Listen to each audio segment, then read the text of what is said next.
The National Weather Service now says this damage, which you see on a backyard surveillance camera on the west side, caused by a tornado. That tornado tore through a relatively wide area for northeast Florida. It included the area around the Publix warehouse on Jacksonville's west side to a subdivision near Crystal Springs Road and Blair Road. Take a look at this map. The tornado took a path very similar to this one. As you can see, those two areas are pretty close together. We have complete coverage for you tonight, including how people in the Crystal Springs neighborhood are cleaning up and a brand new business that was just devastated. We'll get to Jim and Scott in just a moment. But first, we start with Channel 4's Vic Micolucci. He spent the day with the National Weather Service as they went door to door surveying that damage. Vic? They did, and they did not have to go far to find all of the debris. Let me show you this area. A couple homes here hit especially hard. You can see a fence torn down, trees in the distance toppled. You can see that used to be a basketball hoop, and look at the tarp on top of that home. The damage is everywhere, and the National Weather Service says it was indeed a tornado that tore through here. Very, very sorry about your damage. Thank you. We're doing a storm survey. Would it be possible to take some pictures of the damage to your property? Meteorologist Al Sandrick took us along as he went to home after home. So how much of the roof was damaged? Following the path of yesterday's tornado. Did it actually peel off portions of the roof? He's part of the National Weather Service's team that looks at storm damage.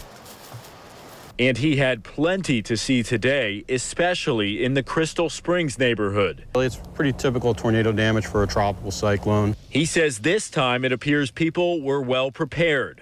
Luckily, Tropical Storm Colin followed the forecast models, and Floridians knew what was coming for them. We did have a tornado warning in effect as this event was occurring. So people knew to watch out. Right. The National Weather Service now uses an app to track the damage. It allows us to go to tornado damage, take a picture, get a GPS reference point. The information Sandrick collects is instantly uploaded to their database, helping scientists better understand what happened. It gives us a bound on where the edge of the tornado was, so they can prepare for the next one. So it gives us an idea of how we can educate and alert the public in the future. I like to throw in a quick thank you. And the good news out here is no one was hurt at all. There were several people home, 3 people inside that house when the tornado came through the area. A lot of their personal belongings either scattered throughout the yards here, in the pond behind me, or really just nowhere to be found. But the homeowners keep saying the same thing. They are just so thankful that everyone is okay. They can replace their stuff. And everybody that I talked to had homeowners insurance. So certainly they're in the process of making those claims and hoping that their insurance company will pay them back for all of this damage. We're live in Crystal Springs. Vic Micolucci, Channel 4, the local station. And thank you, Vic. In the Crystal Springs neighborhood, as Vic was just talking about, everyone's in cleanup mode there, dealing with downed trees, roof damage, and other problems. But here's a look at what Live 5 Doppler radar looked like at the moment the tornado hit yesterday. You can clearly see a Doppler-indicated tornado on the west side yesterday. And Channel 4's Jim Piggott spent the day in the Crystal Springs neighborhood, and he joins us now with a closer look at how the neighborhood's cleaning up. You know, normally we're hearing the whine of chainsaws. In fact, just a second ago, there was one going off. I've been hearing it all day for reasons like this. Take a look at this. This fence down, the trees snapped right over here. And I think what's interesting here is you can see this. Well, you can see the fence is down, but that's a tree root right there. And it is just all the way over, knocking down damage here. And then the fury of this storm, which we had just learned that this definitely was a tornado, and EF1, I think, is what they had just said. They just confirmed that. But look at the trees up here. You can see where it is twisted as well. So the concern here, of course, is this cleanup, getting insurance to pay for that. And we've seen damage all over Crystal Springs in areas like this. Some places weren't touched. Other places were hit hard. She called me at work, said half of our roof, the back side of our roof is blown off. Wayne McDonald wasn't home when the storm hit. His wife was. She called to say that there was lots of damage to their house, and this is what he found when he got there. This is part of the roof right here that was underneath the tarp, obviously, so we got holes in our den right here with water damage on the hardwood floors and stuff. And this is our tiki bar. Yeah, I was going to say, what was this? That's a tiki bar here that was out on the pool deck.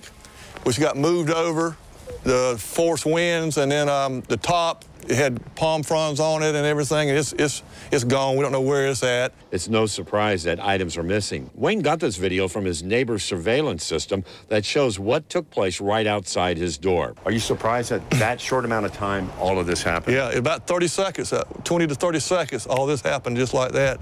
And you're just surprised at the force that something like that would bring and do this type of damage. So I think it's going to be quite a bit of damage, and plus with the inside damage too, with the sheetrock and the water damage, and then in the pool, and then we got these trees over here that was cut in half.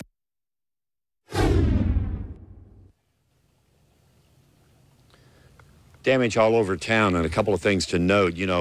Make sure you contact your insurance company if you haven't done that already. Most people have, but there's contractors going around, going door to door. So you want to make sure you deal with licensed individuals at this time.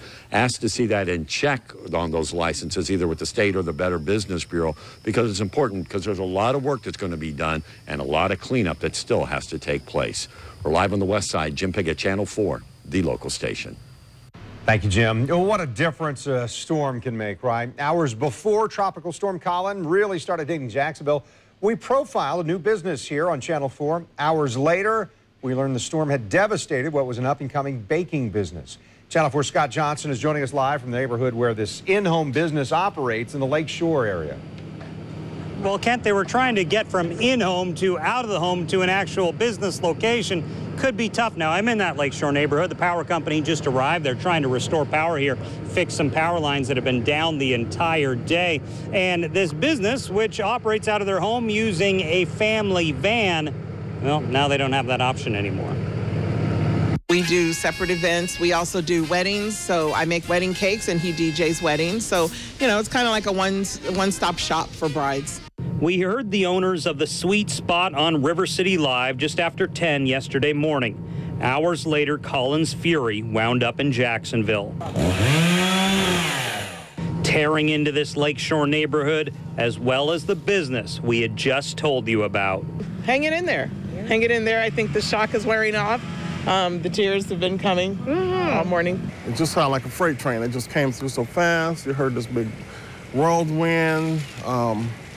And boom, crash, and I looked out the window and it was just like, I just couldn't believe what I saw. Dabbs and Michelle McInnes are married and just started the Sweet Spot and Urban Lounge. They bake out of their home and are trying to open up a shop in Springfield. To get things started, all they could afford to deliver their baked goods in was this van, which won't be easy to replace. I've got 3 wedding cakes coming up that I deliver in that van, and all we have is liability on our insurance. So, my husband's a substitute teacher, so that was all we could afford while we were trying to get the business up and running. A friend showed up as she saw updates on News4Jax this morning. Hey, lady, come on in here and get this hug. That their home had been hit. She just wants to help her friend. I just reached out to her on Facebook and said, you need help moving debris? She was like, we're not going anywhere. It's kind of slippery. And now they are just going to continue doing their job as best they can. They work, they do sell their stuff at the farmer's market over on Beaver Street, and they hope that can sustain them for a while as they continue with this business dream. We're live in North Shore. Scott Johnson, Channel 4, the local station. Thank you, Scott. In St. Johns County, that area also cleaning up after Colin. Our crews spent the night in St. Johns County assessing damage there. County workers were at this pumping station early this morning, making sure everything was working as it should be. This is south of the Bridge of Lions on the Matanzas River. That pumping station is used to clear water off the roads in that area. And some good news for people camping out at Anastasia Island State Park. The park reopened today after yesterday's mandatory evacuation. More than 100 campers were there before Colin came through. Our coverage of the cleanup after Colin does not end here. Up right now on our website at news4jax.com, we have complete coverage of where now post-tropical cyclone Colin is and all of our headlines from the cleanup. Just look for the links inside of this story on the homepage.